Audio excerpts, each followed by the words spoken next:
I would just like to point out real quick to all those people who always told me nobody asked for my opinion that exactly two people asked for this video. Get fucked!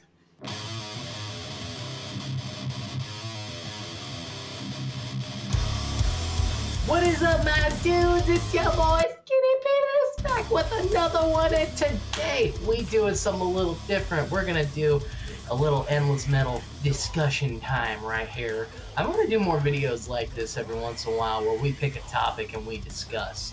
I'm not really sure how I want to go about it, but that is something I'm looking forward to doing in the future. So, get adjusted in my chair here. I won't stop moving, and we'll get this going. This year has had a lot of ups and downs, as most of them tend to, but musically, and especially for metal, in my opinion, this has been a great year for metal and extreme metal in general, as far as releases. And I know there was a lot of albums released this year, of course, with all these bands that weren't able to tour through the end of 2019 all the way through 2020 and most of 2021 now. Um, they had time to sit down and write albums and record and everything. So we got a lot of new music this year. But now it is time to look back on those albums and pick my favorites. And I gotta admit, guys, this was fucking hard. I've got my list narrowed down to 10 with a bunch of honorable mentions. Um, I wanted to do 5, but there was just so many albums and bands that I didn't want to leave out. So I ranked it up to 10, and we're gonna give some people a shout out at the end.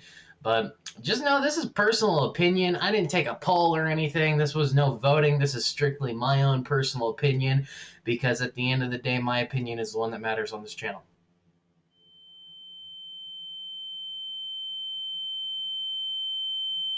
So let's get right into it, and we're gonna start with number 10.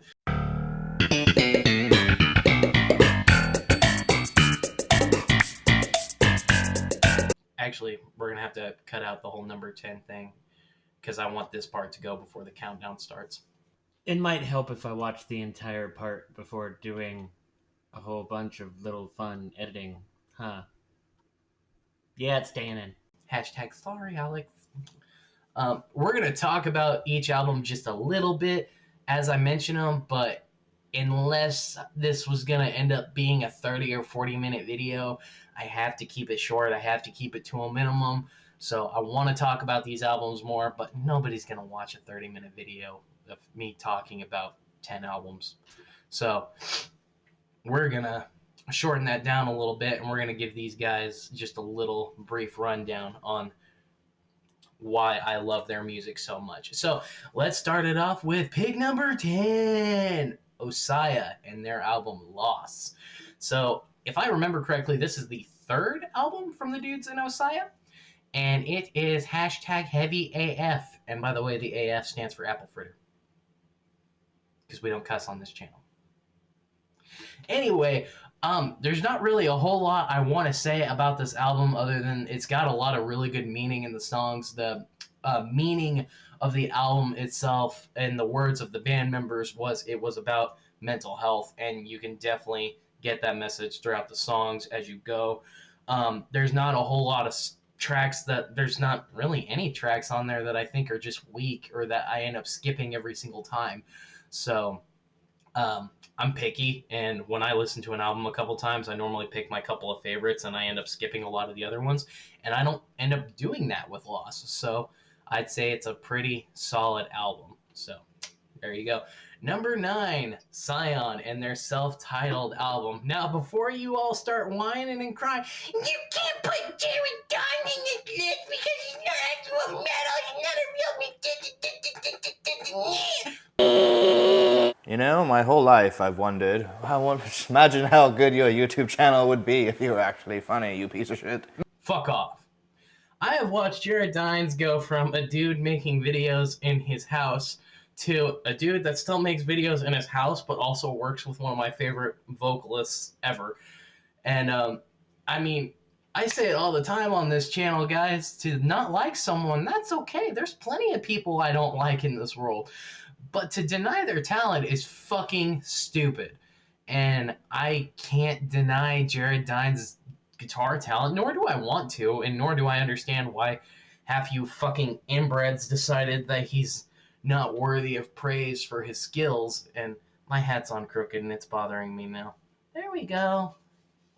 There he is, Mr. Skinny Penis. Skinny Penis! Anyway, I'm not exactly sure why people want to try to deny the dude's obvious talent, but I mean, he's a fantastic writer, a fantastic musician. Howard Jones is an awesome vocalist and has been for years. I'm just glad to see that both of them are doing something musical other than just, Jared making little comedy videos.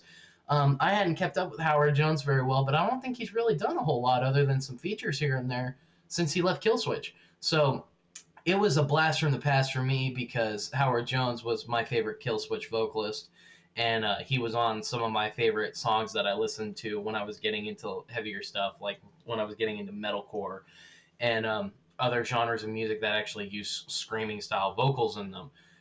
Little 13, 14-year-old Bill thought he was super cool listening to songs like In Due Time and When Darkness Falls and all that shit. So it was a awesome blast from the past, so wanted to get that one on the list.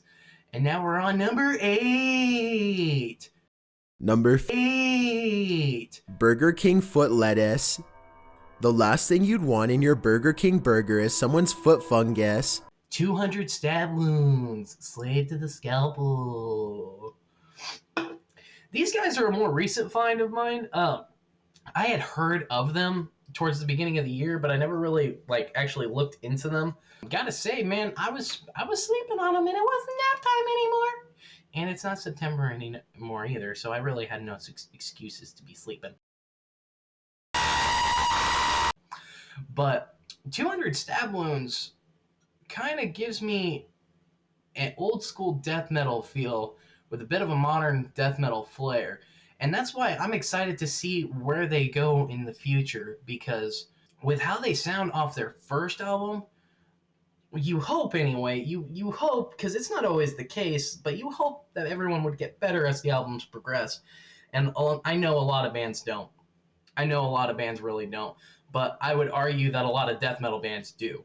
And as they move forward and their production quality gets better, and then their writing gets better, and this is just their first album as far as I know, and they already fucking killed it. So I'm excited to see what they do. Now time for number 7, Sin Deliverance, Ultimate Hatred. Y'all ever heard of symphonic blackened deathcore? It's just magnifico.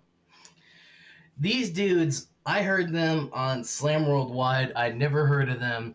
I'd never heard any of their music, and I'm going to be real honest with you guys. The reason I clicked on the video is because I saw the cover art, and I was like, that's dope as shit. Let's see what you got, homie. And they have a very interesting and unique sound. And they're from Russia as well. And yeah, there's more metal on this world from Russia other than Slaughter to Prevail. Well, look at that.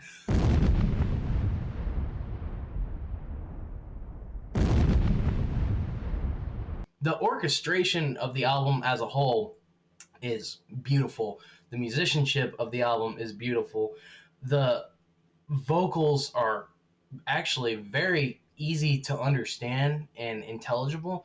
However, they're still very heavy. The whole album is very heavy, but heavy doesn't always necessarily just mean gutturals and breakdowns and China smashes and all that shit. Sometimes heavy is just the overall riff that you're playing or whatnot. I can't word properly, don't expect me to.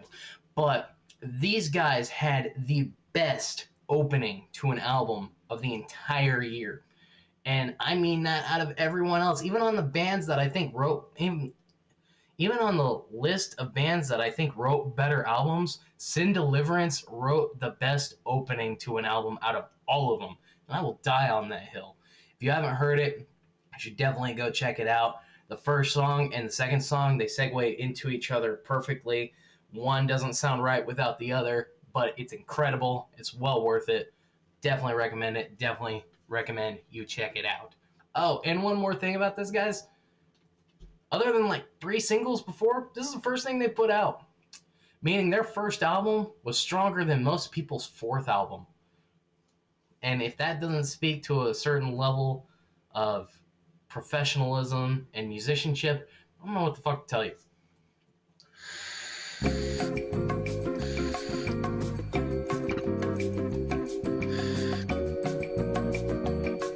Number 6, In Fury, Vile Genesis. To be honest, guys, I'm not even sure if I'm saying this band name right or not still, but nobody's corrected me, so I'm just going to go with it. In Fury is a combination of a lot of things, and it also kind of depends on what album you're listening to as far as like what kind of feel you get for it. They're definitely technical death metal, but some of their stuff definitely has a blackened technical death metal feel to it, and I love that. They're very musically talented. The musicianship of those dudes is incredible. Their guitar player, whose name escapes me at the moment, is just this fucking shred god. Their bass player pisses me off because I know that I could practice for 20 years and I could still never play half those riffs. Is this their best album? In my opinion, no. I feel like The Revenant was probably my favorite, or in my opinion, their best album. But this is a very, very strong album, and I feel like it's going to do well for them. And I want to see them play a lot of this stuff live. All their storytelling and their writing is always really easy to understand. It's on point. They have really cool messages and stories behind their music, and that's one thing I really appreciate about them. So definitely deserves to be on this list. And if you haven't heard it, you should definitely check it out. Okay. Number 5. My voice cracked. I swear I've already been through puberty. No. Signs of the Swarm, Absolver. Now, I'll admit, I wasn't huge on Signs of the Swarm when I first heard them. I think that's when CJ McCreary was doing vocals for him. Sorry. But I wasn't huge on them. I thought they were all right, but this album made me a fan of them. Because before that, I was just a casual listener. Now, I want to see them live. I want their merch. I want their shit. I definitely want this album, like a physical copy of this album. The whole thing is just fucking heavy and fuck. You're gonna use that, aren't you, you raggedy little bitch? Yes.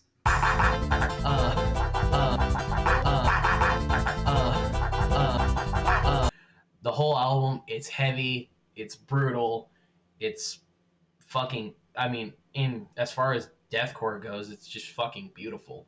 And you really can't ask for much more from I'm gonna get shit if I get this wrong, but last I checked, they were blackened deathcore. So from a blackened deathcore band, it's really everything that I wanted in an album. So, but I have to give the top blackened deathcore album to this next album on number 4, Mental Cruelty, A Hill to Die Upon. I found these guys like a year after they first started putting out music, back when they did more of the slammy kind of stuff, and I liked them. I didn't dislike Mental Cruelty, but I wasn't really all that into the slam stuff as much as I am into this. I reacted to them, and that's how I got into them. Was someone told me to check out the song A Hill to Die Upon, and the whole feel and energy of that song is just, it's heavy, yes, but it's just epic. There's no other way to put it. I mean, just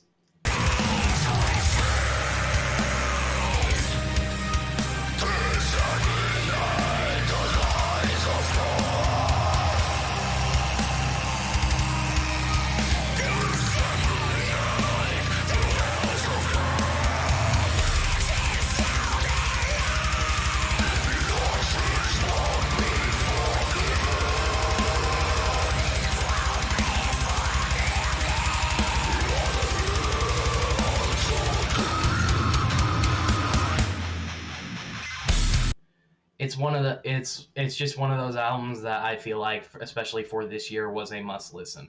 So if you haven't heard it yet, do it right now. Not even kidding you. Number 3, Cannibal Corpse, Violence Unimagined. I don't really feel like at this point we really need to give Cannibal Corpse an introduction. We all know who they are. If you don't know who they are, where the fuck have you been for the last 20 years? Um, Now, I forgot his name, and I know I'm gonna get fucking murdered in the comments for this, but their new guitar player, he breathed new life into Cannibal, in my opinion, because not that Cannibal was ever going stale or was getting soft or just wasn't doing it for me, but Cannibal has always been up here, and with this new album, they shot way the fuck up here for me. The whole album is just fucking, it's heavy, it's aggressive, it's brutal, it's everything we look for in a Cannibal Corpse album. Yeah. Alright, guys, this is where it gets a little hairy now. It's time for number 2, Archspire, Bleed the Future. I know. A lot of you thought it was gonna be number 1. Get fucked. It's a personal opinion article. It's okay, fuck that. I like Archspire, but I do have my own critiques and criticisms towards their music. However, this album was really, really fucking good from beginning to end. I mean, Archspire really doesn't need an introduction at this point. If you haven't heard it, you need to go listen to it because it's really, really fucking good. I'm not even really sure what genre Archspire is because every time I say one genre, some fucking neckbeard comes in like, actually, they're actually technical, black and brutal. Blah, blah, blah, blah, blah, blah. Be gone. We don't care. Go take a shower. All right, everyone. Now it's time for my number 1 pick. Are you ready? Alex, if I could get a drum roll, please. Limp Bizkit Still Sucks. No?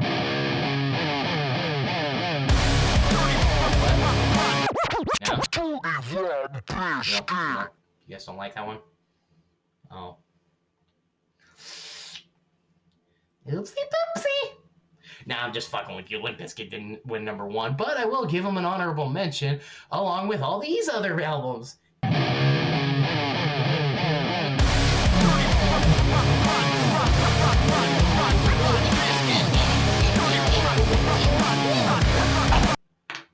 Alright, for realsies now. The number 1 pick of the album of the year is...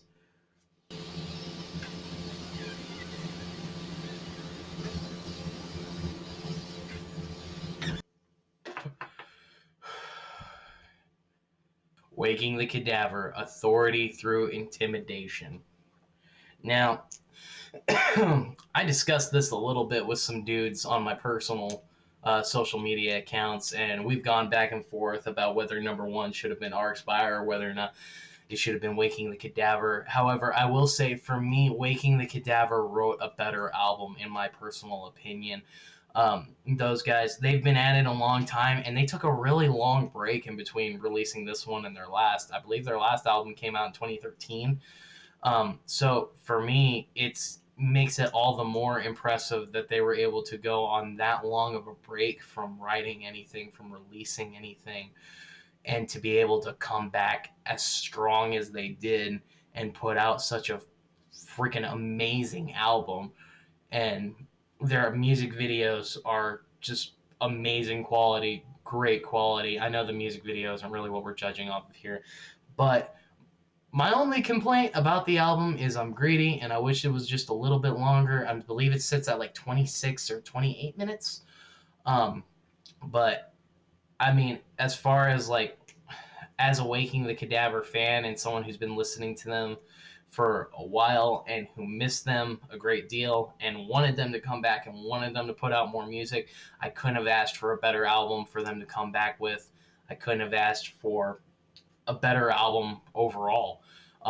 I've probably listened to this album more than any other album on this list, except maybe A Hill to Die Upon, and that's just because it came out early in the year. And Waking the sorry about my phone, y'all. Waking the Cadavers album came out in like October, and I've probably listened to that album over 50 times. It's just top tier, awesome, amazing. I love those guys. They're a big reason that I love heavy music and I love the music that I do on this channel. And the fact that they came back and did another album and are back better than ever just means the world to people like me who have been fans of them for a long time. So I have to give them the number one spot because I think they deserve it. But those are my top 10 picks, guys. It was really hard to pick. It was really hard to narrow them down. I wanted to have other albums on the list too, but as I said, this video is already long enough. Nobody's going to watch it if it becomes any longer, and quite frankly, I don't really blame you. So, we're just going to go ahead and cut it off there. But there are several albums in our honorable mention list that I also listened to on repeat and that I very much loved, and they definitely deserve just as much attention as any other album. But one of my honorable mentions, I do want to give a special quick shout out, and that is Iron Maiden with Senjutsu, because a lot of people were talking about Iron Maiden being done and that they needed to call it quits. And then they came back with, in my opinion, one of their best albums in a very long time. And Bruce just just beat cancer. And I believe it was throat cancer. And he's a vocalist.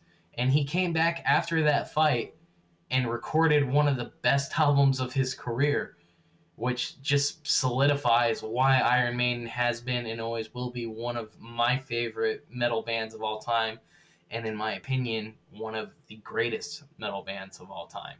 So, huge props to them and everyone else on this list. Thank you guys so much for all the music that you've put out throughout the year. It's been great. It's really been awesome. This year was great in a lot of ways, but it was also really rough on a lot of people in a lot of ways, myself included. And the albums help us continue, and they help us push forward, and they help us continue to do what we do every day. And the channel has seen amazing growth in the last year. I think I begun the year at 60 subscribers, and we're for 400. And for a channel that only does metal and primarily local and underground metal, that's huge.